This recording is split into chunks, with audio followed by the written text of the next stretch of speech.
Hey folks, it's Marvin Cash, the host of The Articulate Fly, and we're back with another Western North Carolina fishing report, but this time with Shannon Big Mess Messer of Tuckaseegee Fly Shop. How you doing, Shannon? I'm doing well, Marvin, and I hope yourself and all the listeners are having a great summer so far. Yeah, I'm just trying to stay out of trouble as always. I took a quick look at your weather, and I noticed that you're still getting your popcorn thunderstorms, and you're in the shop waiting one out right now. But it looks like you've warmed up a nudge since maybe the last 2 weeks. Yeah, it's definitely warm, and it seems like the past couple of evenings, Marvin, it's felt more like that typical summer pattern with more consistent evening time thunderstorms popping up around the area. The positive out of that, though, is it's going to add water to our watershed. Of course, the negative is if you're not prepared, you're going to get soaked out there somewhere. So just certainly keep that in the back of your mind that as we get into those situations where these thunderstorms are potentially going to pop up, if you're back on a trail somewhere fishing for a day, make sure that you do have some kind of rain protection and be prepared in case a storm comes up with lightning and things like that, and be prepared to protect yourself. Yeah, there you go. That's what those big sling packs are for, is for the rain jacket.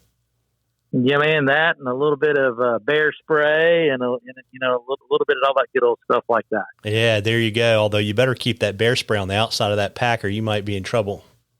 Yeah, I seen 3 the other day actually. Yeah, I assume you're seeing them with cubs now, which makes it a little bit more interesting, right? These 3 that I saw, Marvin, up in the valley, there was one male, he was pushing 300 plus, and then there was 2 smaller ones. There was no cubs, but the smaller ones looked to be a couple of years old. But that male was pretty impressive, actually. He was a stud, and he knew it. There you go. Well, listen, so what are you seeing on the water if it's kind of warming up and we're getting into kind of that dog day pattern in the Smokies? Yeah, definitely. My advice to everybody is, fish early. Be out there at first light. Don't be afraid to hit a trail somewhere. Get some good canopy cover. And if and when you do that, you're going to have fish activity. As far as your particular flies that you should be thinking about fishing, terrestrials, that's kind of the name of the game right now. Parachute ants, Japanese beetles, inchworms. Those are great options for you. Yellow stimulators.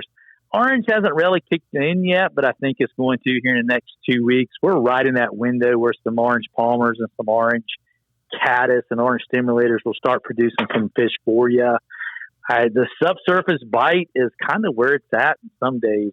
The little zebra midges had been the thing, but they've kind of turned off, and they're on this little top secret midge, and they have to be small. They have to be in that 22 to size 24. Unweighted girdle bugs is another good one there. And my little piece of advice is when you're drifting a dry dropper, if you don't set the hook at the end of your run, you're going to miss some fish because you're nonchalantly just going to pick up the recast and you're going to have a fish on. The bite has been very, very, very subtle. And I relate that to a little bit more of the warmer water, and the fish are not using as much metabolism to go get those bugs that they're looking for. Yeah, that's interesting too. It's kind of like the comp guys always give it a little bit of hook set at the end of the drift. It'd be very similar. And I think at the end of the day, we all should be doing it anyway. It could be, it's like, found money sometimes. It could be a found fish. Yeah, as long as you don't give it a good yank and send that fish out into center field, it's always just a way to set up your back cast, right? Yeah, ain't that the truth? And I guess one thing for folks too with those super itty bitty bugs, to help on the hook set is to just offset the point a little bit from the shank of the hook will help that thing dig into the corner of a fish's mouth. That's very true. And the other thing that I like to do is I like to use a tungsten putty, and I like to really dial it in with that putty. And if you've never used it, we have it here at the shop, and it works really great. But you can really micro dial in a little bit of weight because you want natural movement on those subsurface bugs. And I think we often get lost and get caught up in the fact it's got to be on the bottom. It's got to be on the bottom. That's not always the case.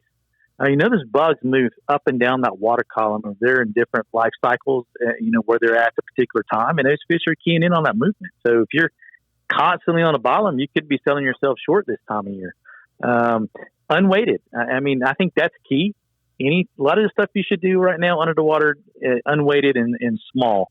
And position any weight you would do so those bugs kind of have some free movement to look very, very natural. Got it. And do you like to go all putty, or do you take shot for kind of the lightest level of weight you want to use all day and then just add tungsten around that piece of split shot to kind of dial things in? I'm not a split shot guy. I am a tungsten putty guy. And the reason for that is number one, I can reuse it. Number two is it's not damaging my tippet. And most importantly, I feel like I can get dialed in and where I need to be with it. It costs a little bit more up front, out of pocket expense, but over time, it actually is a money saver. And I feel like you can really dial in where you need to be with that. Got it. And we've got a question for you, Shannon, and it's about terrestrials, but it's about terrestrials at higher elevations. And if you're seeing terrestrials high, and if so, do you need to kind of tinker with the patterns that you just suggested to folks?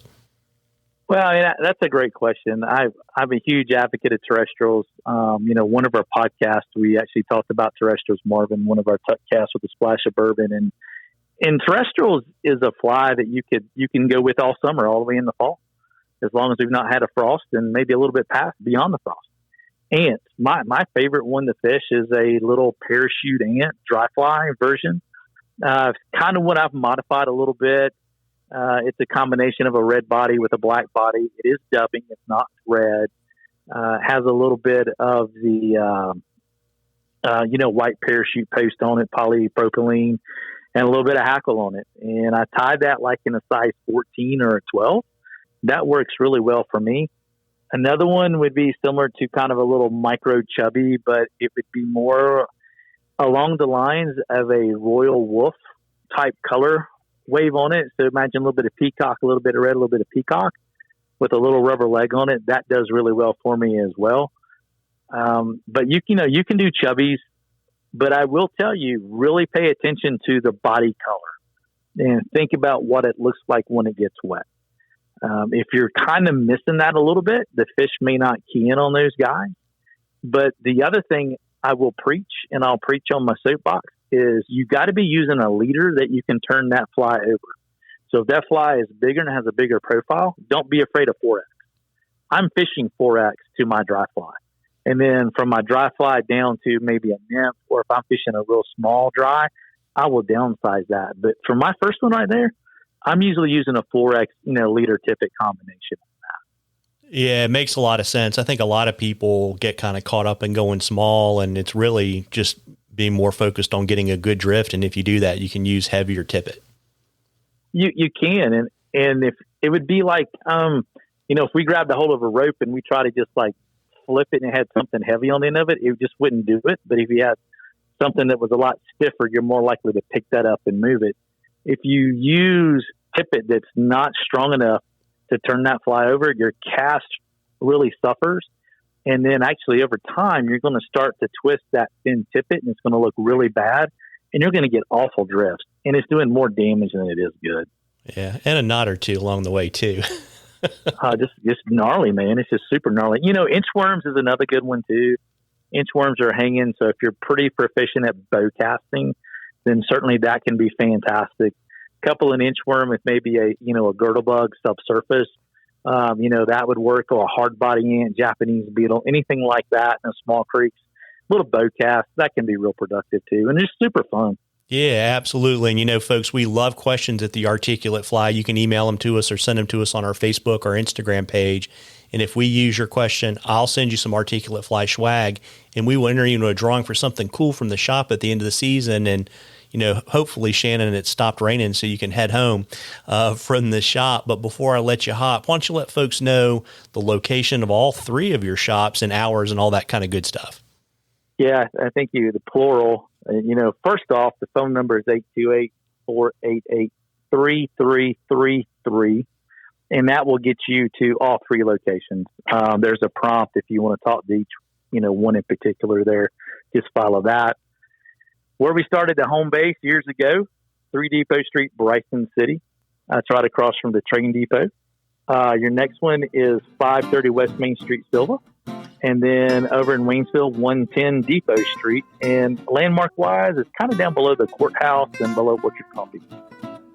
Got it. Well, listen, folks, even though it's starting to warm up, if you kind of take your thermometer and either go high to fish all day or, temp it out and kind of quit when the water gets up to about 67, you owe it to yourself to get out there and catch a few.